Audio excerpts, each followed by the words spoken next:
When we think about fairies, we think about these fictional creatures that are out there. Okay. And there's been legends of fairies and these little half insect creatures and everything for a very long time. So let's go back to the beginning as we normally do. Okay. The first play, we always go to the beginning. And when we go back to the beginning, we normally go to the Anunnaki. This time we're not going back to the Anunnaki. We're going back to the fallen angels, who might be the Anunnaki. We're not too sure. Some people believe that the Anunnaki is the fallen angels. Some people do not.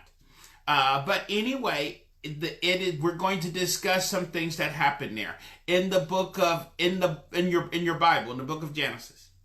It talked about how the sons of God looked down upon the earth and saw that the women of the earth was fair, and they came down and had relations with them and sinned with them. Okay, so we all know about that. And it says giants was born and this and that and all these other things was created. But this same account is in the book of Enoch. In the book of Enoch, it goes over the same thing. It gives a lot more detail about the name of their leader and the whole 9 yards, and how they came down and how they sinned and everything. But then it says something very strange, which most people are not aware of. It says that after they sinned with the daughters of man, they proceeded to sin against birds, reptiles, fish, and insects. How do you sin with fish and insects and reptiles? I don't have the slightest idea. But that probably explains a lot of weird creatures that have been seen throughout history. Which is half man, half bird, half man, half fish, half man, half animal, half man, half everything. Okay. And this is what they're probably talking about. Okay. And there's been legends all over the world about these super small humans. Some of them, a few inches tall. Some of them extremely, extremely small. And these super small humans have been seen all over the world, and some of them with wings and some without wings. And the version that we know of in America comes out of Ireland, where they talk about something called with the wee folks. And the wee folks in Ireland was these little tiny people, elves, gnomes, all these little creatures that lived supposedly in Ireland a long time ago. These was the wee folks, and they lived there, and they was into mischief and everything. Okay, so a lot of people just took for granted, when you're in Ireland, you drink a lot of beer and everything, and you drink a lot of whiskey. And they was just making up all these stories. But the problem we keep running across all over the world with all these fictional stories is that science come along and start finding things. The first science tells us all this stuff is fake, that those stories are just urban legends, this and that. Don't go by the stories. They tell us all of that. And then all of a sudden, years later, they start finding things that says that maybe some of these stories are not fictional after all. And maybe some of these stories are based on reality. Okay. And what scientists started finding, first they tried to keep it secret, and then they started finding them all over the world, was fossils. Science archaeologists love to dig for fossils. And fossils, because they was into dinosaurs. And then they wanted to find, was finding insect fossils and all kind of stuff. And then they started finding some very strange fossils. The fossils of these little tiny humans. And little tiny humans that had wings. And they started finding these all over the world, and they didn't know what to do with these things. And maybe these things are just, maybe some kind of... First they tried to say that they was miscarriages and aborted fetuses, but it couldn't be that way, because some of these creatures that they was finding that was fossilized was fully developed, and you could see that they had all of their features.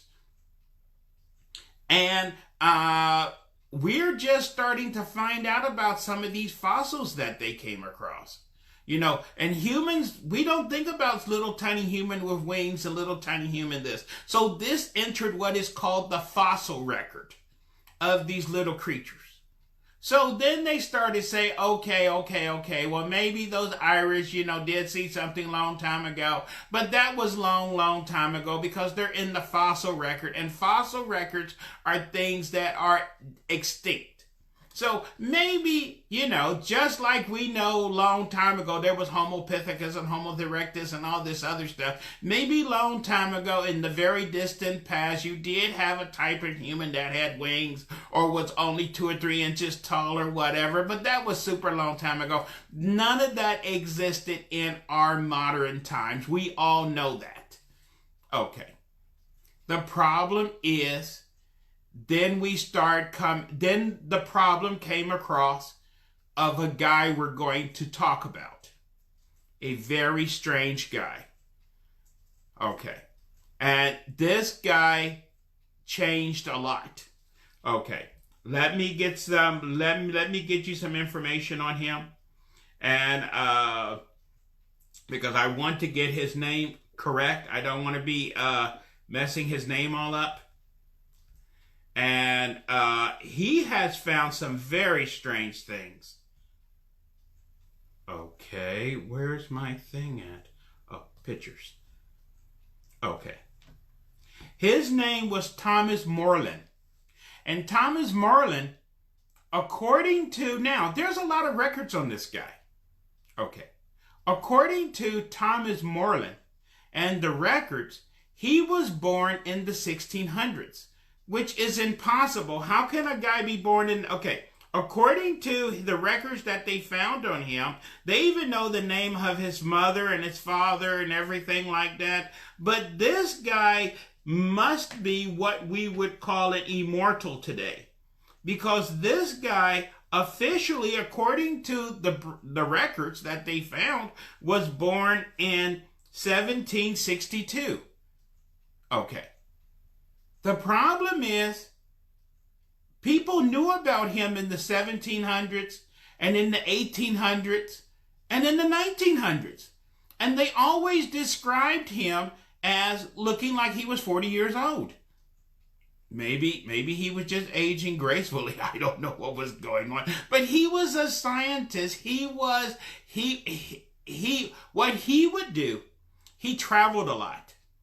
And he would collect strange animals, and he had this and he had this collection.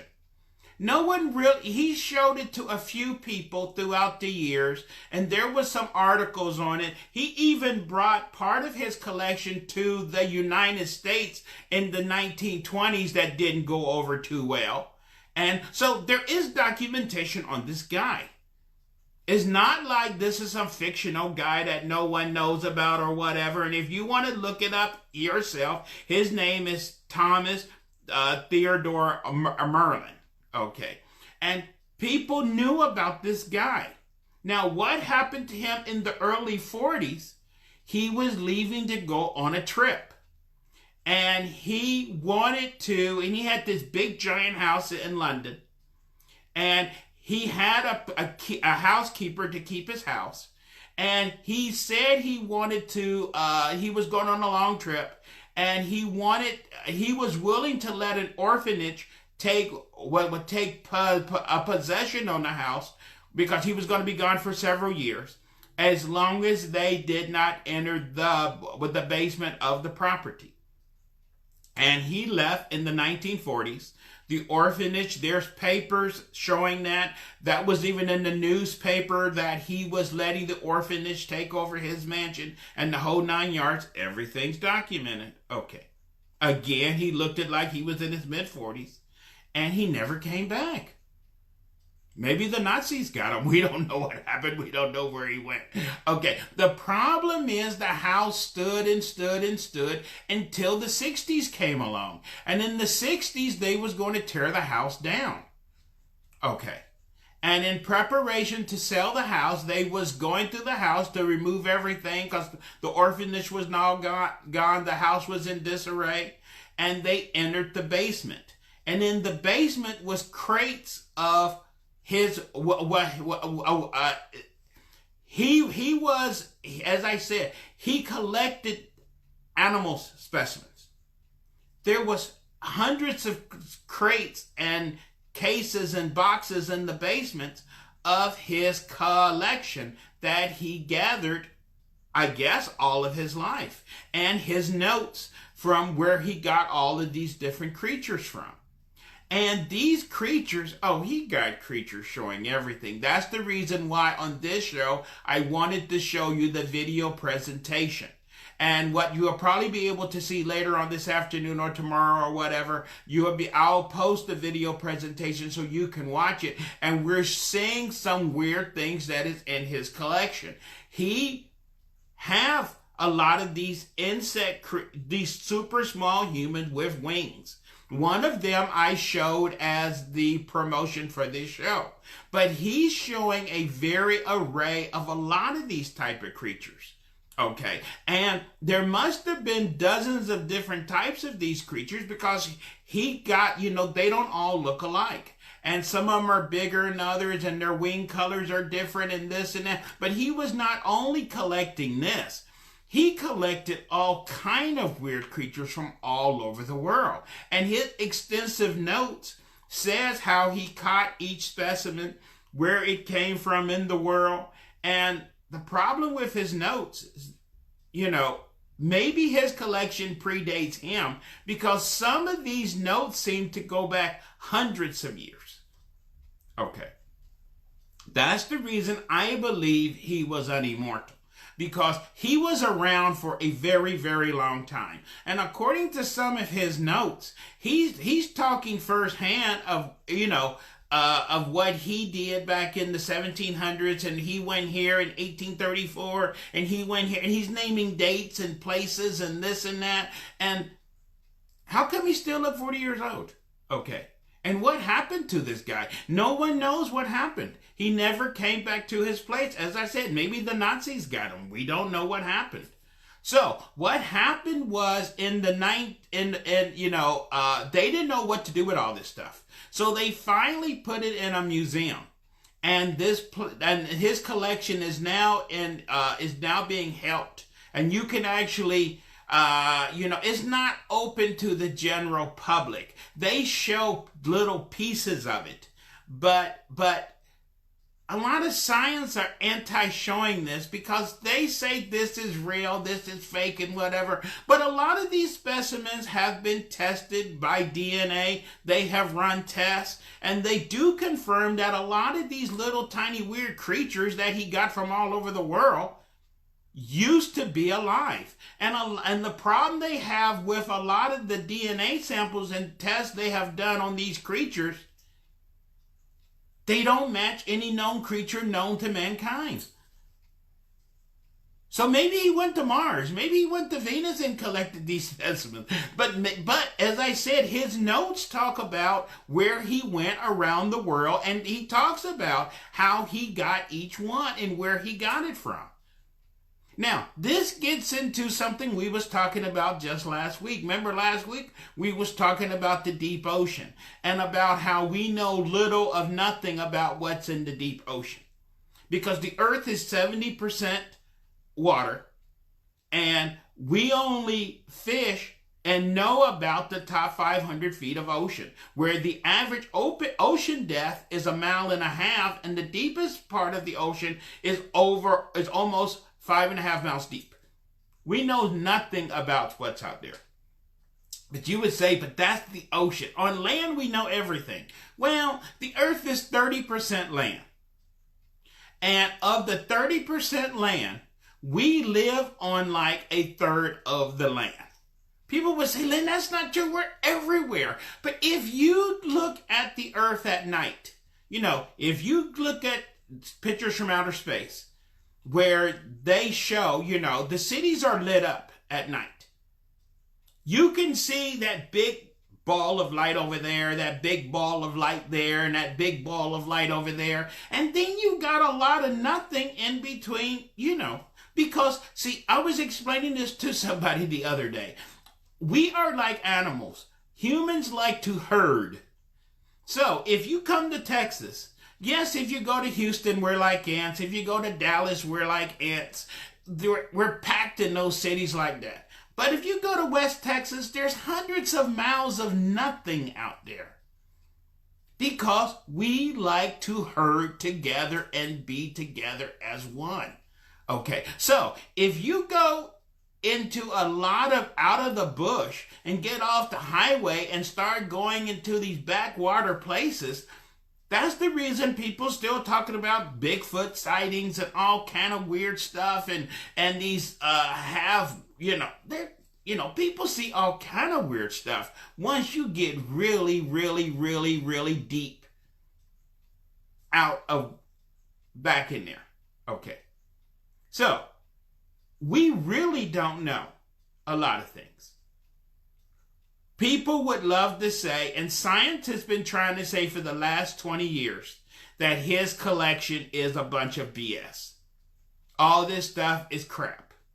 The problem is right in front of your face, and you can take DNA samples from it. And you can actually look at it. And these are actual creatures. But where did he get this stuff from? We don't have, he's showing he's showing in a box the fossil remains of a human that is only 3 inches tall. And you can see, even though it's mummified, all the features are there, all the toes are there, everything is there. And you can take a sample of it and test it, and it is human. Even you said, okay, he was making this stuff. How do you make a 3-inch human? What you gonna do? You take a real human and you size them down to 3 inches? I don't know. Okay. And how do you get all this other weird stuff? How do you make a human and even if you was gluing butterfly wings to a human and whatever, you can see the skeletal remains of these creatures. And that also, his little creatures matches some of the fossils that people have been finding all over the world. Isn't that crazy? Okay. So, this is what some religious people believe, though, is that all these things about dinosaurs and everything else is all fake because they're not mentioned in the Bible. And, the earth is only 6,000 years old and there was no dinosaurs and there was no this. There's only, life started with that. If you want to go there, you can. But it's hard to go against what's in front of your face. So science don't like his collection. But they can't say it's fake. It's real. They can take their DNA samples, they can do everything, but it doesn't match any known animal. And it's for that one, for that one, for that one, for that one, for that one. Where was he getting these things? We don't know. Okay.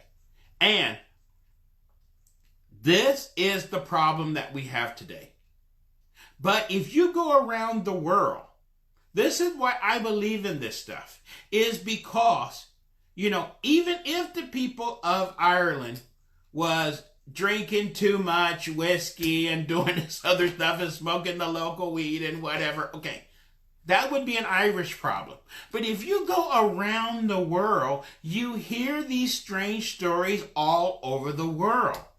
For example, Bigfoot sightings. All over the world, people talk about this 8-man type creature. All over the world. It's not just only in America. They talk about it in South America and Africa and Russia and China. Everybody have their 8-man story. Everybody around the world has these stories of these little tiny humans that be around. Even in Mexico, there are stories about these little tiny things that be in people's houses and that live, in Mexico. Well, they like to live near cemeteries and okay. So, how do these stories get all around the world? And how do people that live in Africa and little tribes and the rainforest in Brazil, they have little stories about this stuff too? Is someone going around the world spreading these rumors? Are we all listening to the same TV shows? I don't think so. Okay. There's just a lot of things we don't know about. Okay. And on the same point, that was just in the newspaper yesterday. They was talking about this. This is some similar to what we're just talking about now. They're talking about in Vietnam about there's a deer that's the size of a cat. They even had a picture of it. Very look weird. It looks like a mouse. But anyway, it's a deer the size of a cat. They thought it was extinct. No one's seen one in 30, 40 years. And now they have, in the last year, they have seen a few dozen of these things. Okay. Now, see, this is the point. We keep thinking that things, and Vietnam, millions of people live there. Okay. We keep rediscovering things. We talked last week about Megalodon shark. That we thought was extinct for millions of years, and now, according to cameras on some of our oil rigs and some other things, and that giant tooth I was talking about last week, we're thinking Megalodon may not be extinct after all. Okay.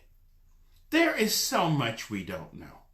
And what we need to do, which, if we want to get to an answer of where these things are coming from, or where these things exist, or how can we find them just like this guy was finding these creatures?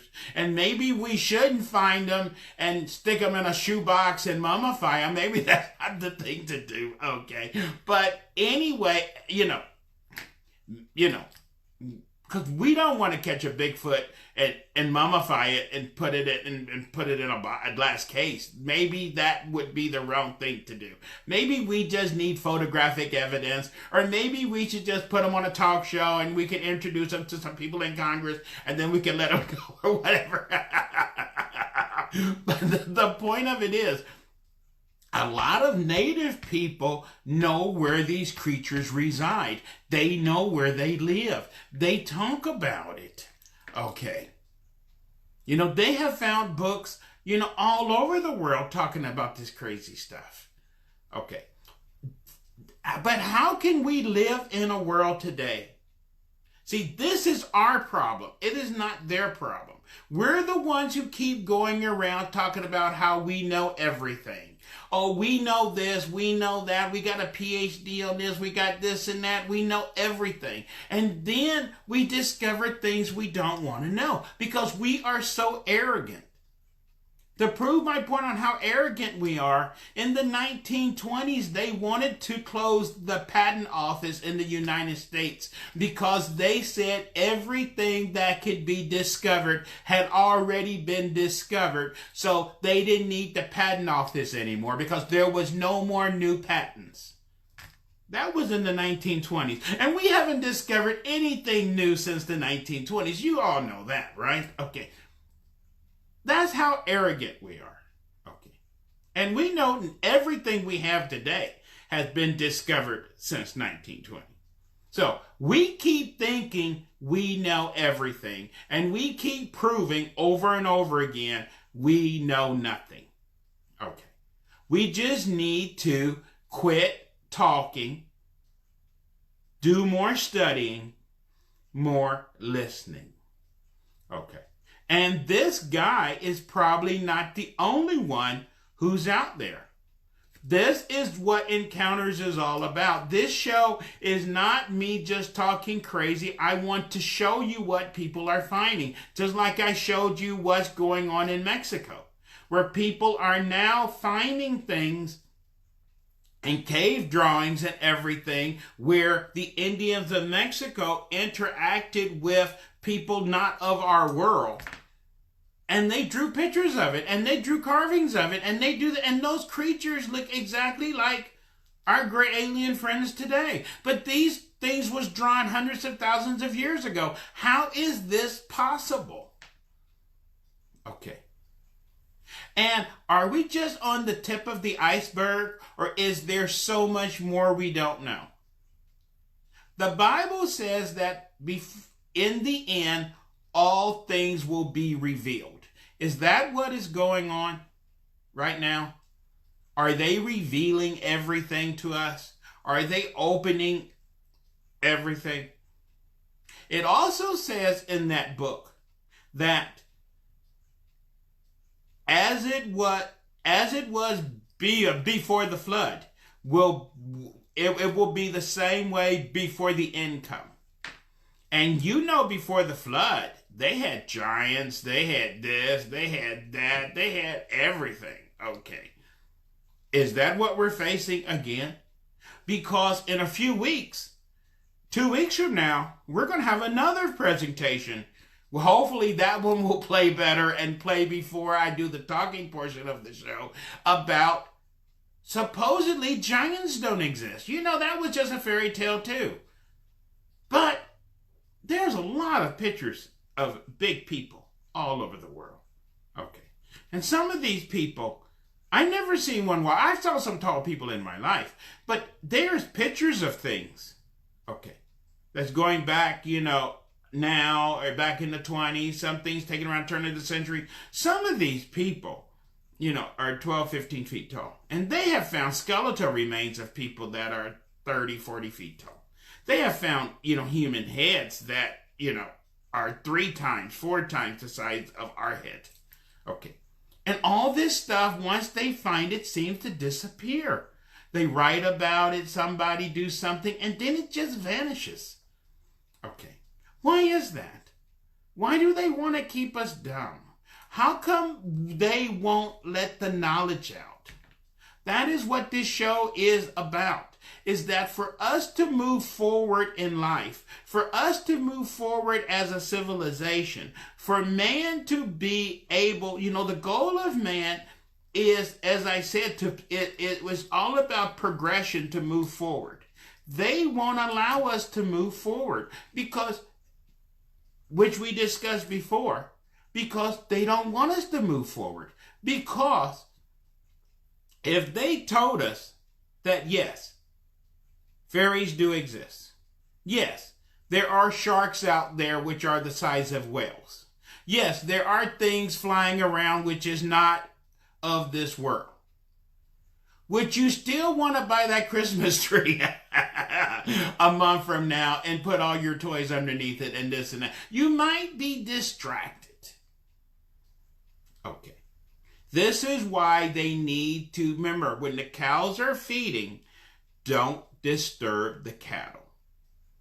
Our job is to wake up in the morning, go to work, make money, spend it, go to sleep, go back to work. Anything that disturbs the cattle is not allowed. Okay. That's how we are dead slaves. Okay. But I refuse to be a dead slave. I'm tired of being ignorant. And I have dedicated my life to trying to get knowledge, trying to learn. That's the reason why I have you should see my collection of photographs. I must have at least 20, 30,000 photographs I collected over the years of all kind of weird stuff. Okay. I'm not the only one. I have read books from all over the world, but I'm not the only one. You can join us. You can be one of the smart people too. Or you can choose to be one of the dummies. Okay. And somebody just said about secret societies and this and that, and that's great. This is what the Rosicrucians tried to recruit me when I was writing my first book. They said, Lynn, all the things you're writing about, you don't need to research all that stuff. We have all the answers. Just join us and we will tell you everything. But you can't tell anybody. And I asked them one question. And I said, okay, so hypothetically, if y'all knew that a comet was heading towards the Earth and was going to hit the Earth in 5 years, would you tell me? And they said, yes, as a member, we would tell you. I said, would I be allowed to tell anybody else? No, that would be secret information. I said, I don't want to join. Okay. What's the point of knowing if you can't tell anybody?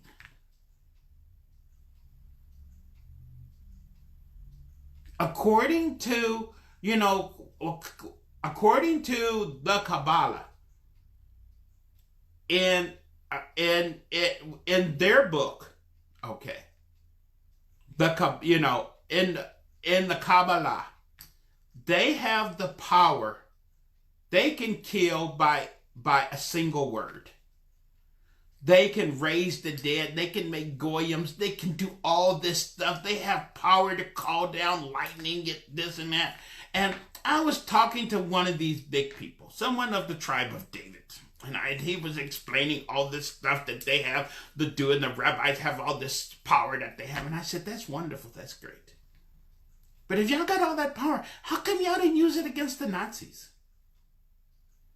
And they said, no, we're not allowed to use it. No, we're not allowed to use it. So what's the point? What's the point of having knowledge, of having money, of being smart and say, I'm a smart guy. I know things. I have the gift of knowledge, but I'm going to pretend like I'm a dumbass. Okay.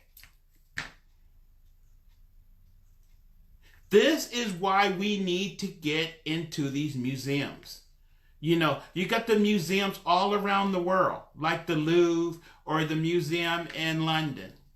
They're only showing 5 to 10% of what is in their collections. Okay. We have no idea what is in their collection. Okay.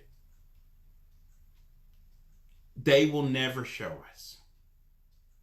We only get bits of pieces of things that are told. And let's talk about, we're on a tangent, but it has to do, we're going to go back to where we was going, but just to tell you how deep this conspiracy is to keep us dumb. Right before the Gulf War in Iraq, when Saddam was still around, they released, according to the Iraqis, that they found proof that the Anunnaki was here. They found evidence of the Anunnaki, and they found some of their equipment. That was right before the Gulf War started. We never heard about that story ever again. And would you know it, at the beginning of the war, all of their museums got broken into, and a lot of things was taken. And they never found out who took things and what things were missing. And okay.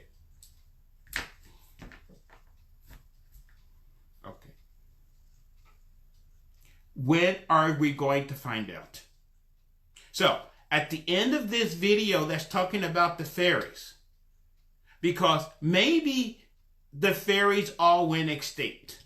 Maybe with our Roundup, maybe spraying our DDT, we killed them all. Okay, let's say hypothetically, fairies did exist. They existed in the fossil record. That guy did go around in the 17 and 1800s collecting all these weird creatures. Then we discovered herbicide and we sprayed them and killed them all. Okay, it could happen. Okay, we're killing the bees. Maybe we killed all the fairies. But you still got those amateur photographers out there. You still got all these video cameras, security cameras everywhere. This is the problem they're having today. People all over the world are posting some really strange stuff that they pick up on their security cameras, video cameras, all kind of stuff. And as soon as you find something, and like this one that I show there is showing on at the end of this little video I made, it shows what appears to be a fairy on a home a security system. Okay, as soon as you announce that, the authorities say we need to take a look at that. Okay, we need to investigate that. Can we borrow that tape? That's the last you'll ever see of it.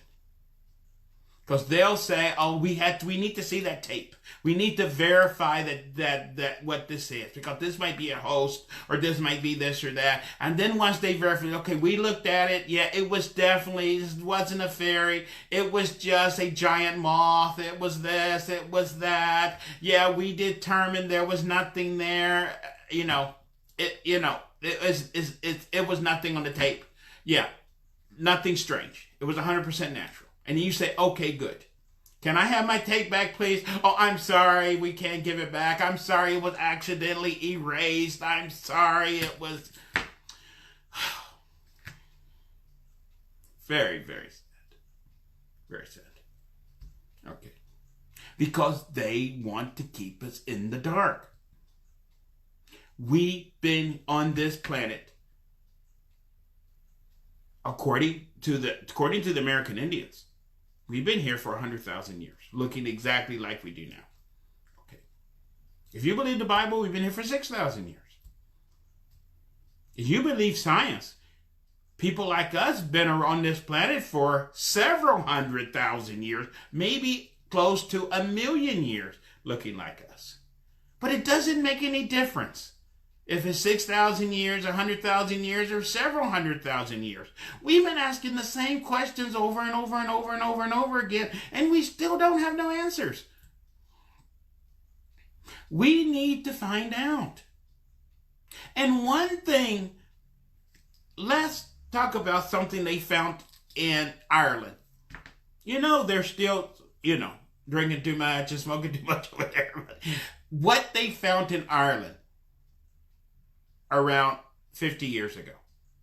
They found a shoe in Ireland. Who cares?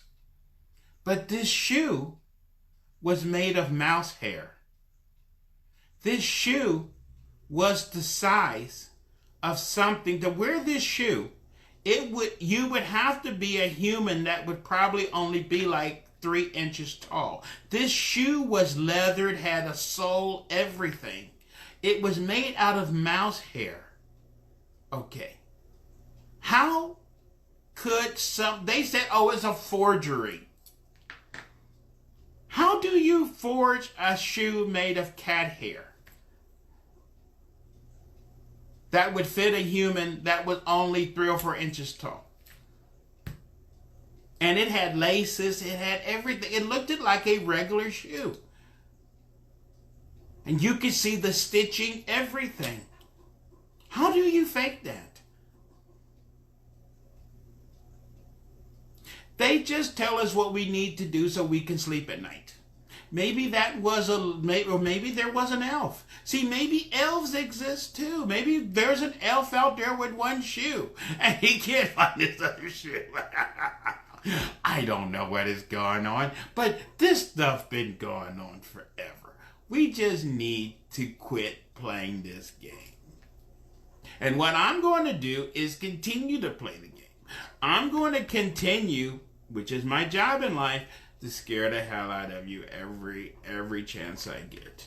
So on this show, maybe that's why the video didn't play. Let me see if that video, what was going on. I guess I'm going to have to re-download it. But as I said, I'm going to post to get that video up and running. And we are not going to let technical issues, we're not going to let nothing get us in the way of moving forward in life. Because we have made a decision, a personal decision. And you made a decision tonight. Because you could be watching the Kardashians right now. You could be,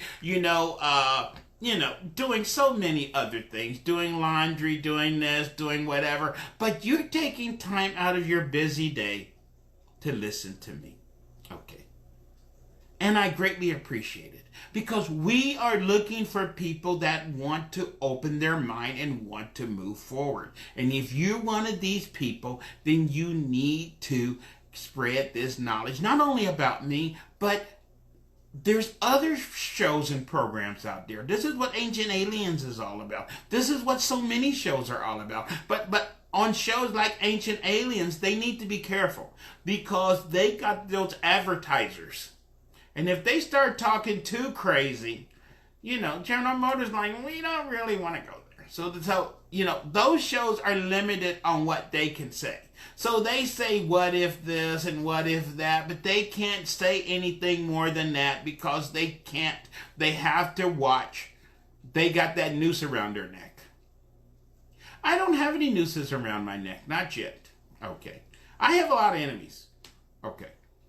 Because I have knowledge, and not everybody is excited about the things that I want to talk about. We still haven't had the show to talk about where I get my information from.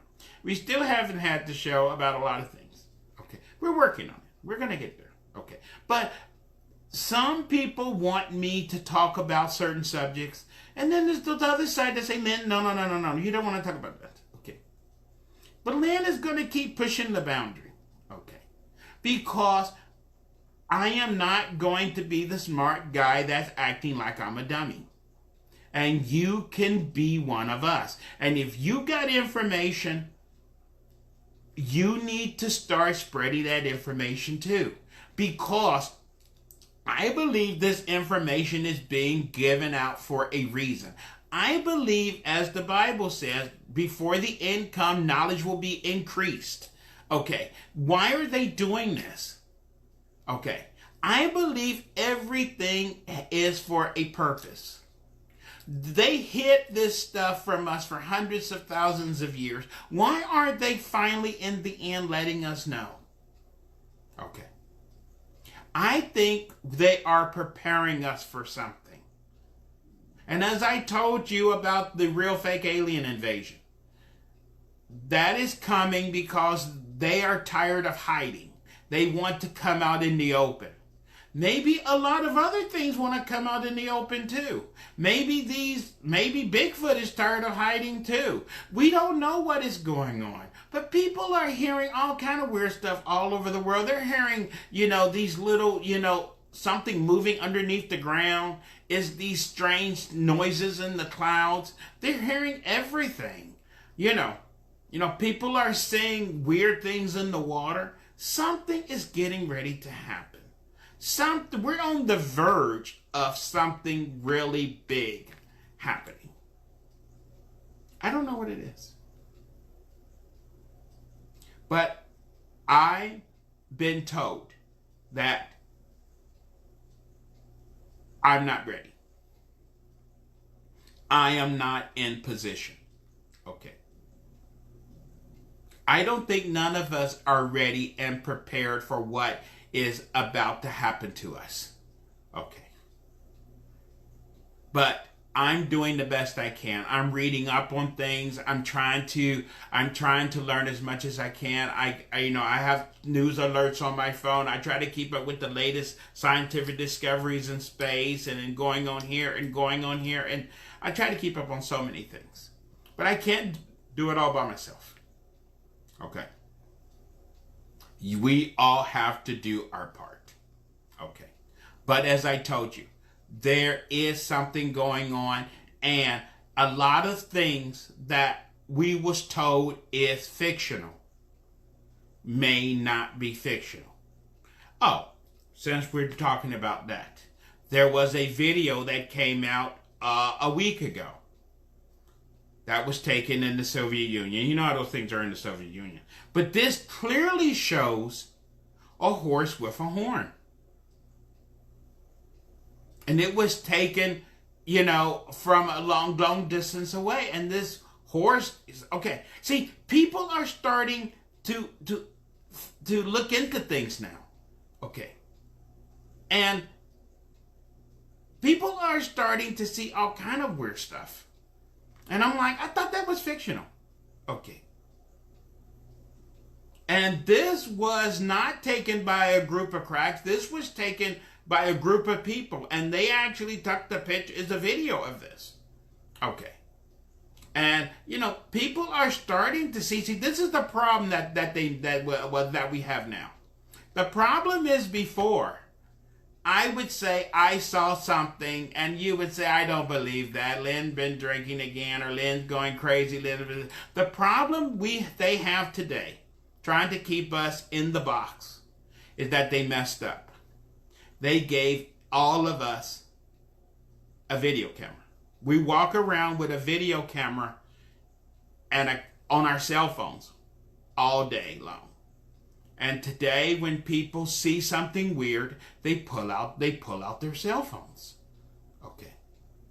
And it's becoming a problem because people, now you can say, I saw something weird, and you actually have a picture of it. They still gonna say, well, it wasn't that, it was this, and they're gonna try like everything to get, and then they're gonna say, can we download that off of your phone? Is there some way we can? Okay, and once they do that, they're gonna say, oh, we lost it. Your phone accidentally we had to reset the memory, and all the pictures got lost. I apologize. I'm sorry. Okay. So just remember this. If you get a hold of something or take a picture of something, you need to secure a copy before you start letting people know about it. Because if not, if you have a single copy, you're not going to have it for too long. Okay. They will make sure you have no evidence of what you saw. Okay. And why they don't want us to have no evidence of what we saw? Because I don't know. But they like to keep us dumb. They like to keep us stupid. But we all need to do this. We need to stay on phone alert. We got our cell phones. Everyone. If you see something weird in the sky, pull out your camera, take a picture of it. If you see something weird flying by, take out your camera, take a picture of it. Okay. If it turns out to be a bat or a cat or this or that or a helicopter, you can always delete it. But sometimes when people get home and they look up this stuff, they're shocked at what they got a picture of. Okay. And that is that. Now, the other thing is we can fake. See, there's certain things that can't be faked. So they can say you can fake a photograph, fake this, fake that. But as I said, they're finding this stuff in fossils. They're finding this stuff in the ground. They're finding weird stuff everywhere. But if you find something weird, you need to copy it and document it before they, just like in the local area here, around 10 years ago here. This guy said, he raised chickens, and he said he shot a chupacabra. And it was in the newspaper, this little hairless dog-like thing, and they were showing it. So animal control went to get it, and they took it to the University of Texas, and they were going to run some tests. They said it was not a chupacabra. It was a dog it was a diseased dog. Okay, it was just a dog. So he said, okay, if it's just a dog, then can I get the remains? I'm sorry, it was a diseased dog. We had to cremate it. We had to okay. They love to play this game. Okay. And he was saying, if it was a diseased dog, how come my chickens had puncture wounds in their necks? If it was a dog, he didn't kill and rip the chickens apart. There was just puncture wounds in their neck, and they all was drained of blood. That doesn't sound like a diseased dog to me. But I'm not a diseased dog expert. Okay, maybe you are a diseased dog expert, and you can say, Lynn, that's what diseased dogs do. They puncture the chickens in the neck and drain their blood. That's what diseased dogs do. And I'm saying, okay, good, excellent. Okay, but that guy, before he let animal control take that thing away, he should have took a lot more pictures. Okay. He should have took a lot more pictures. Maybe he should have got a DNA sample. Okay. Tuck a little piece so he would have something. You get what I'm saying? Because now it's just his word versus their word. And the University of Texas said it was just a diseased dog that had mange. And the dog was just nothing special. Okay. We don't know what happened to those chickens, but we had to destroy the dog. Okay. So he has no evidence, no nothing, and that's how the cookie crumbles. So just be on alert out there.